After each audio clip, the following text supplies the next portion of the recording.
I'm Dr. Ray Salinel Jr.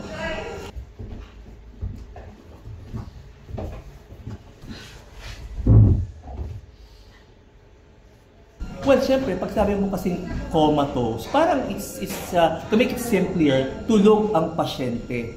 Okay? But then, pwede kasing comatose ka, pero gumagana pa rin yung iba't ibang part. Puso mo, gumagana pa rin, kidney mo, gumagana pa rin. Depende yan kung anong dahilan, bakit ka na comatose. No? Dito sa ating pong episode, di ba, nabangga siya ng malakas ng isang kotse, kaya tumama ang kanya pong ulo. So, kaya po lumalaki po yung kanya pong tiyan dahil buntis siya. Dok, paano po yun comatose ang anak ko? Gusto ko sabihin na marami na pong kaso yan sa buong mundo na kahit po comatose ang babae po ay may kapasidad din po siya na mabuntis at paanakin na siya.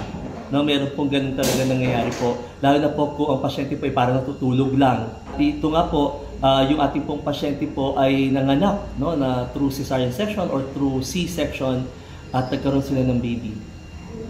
And saludo ako sa wish ko lang for this engagement na kumuha sila ng tunay ng doktor para po sa episode nito.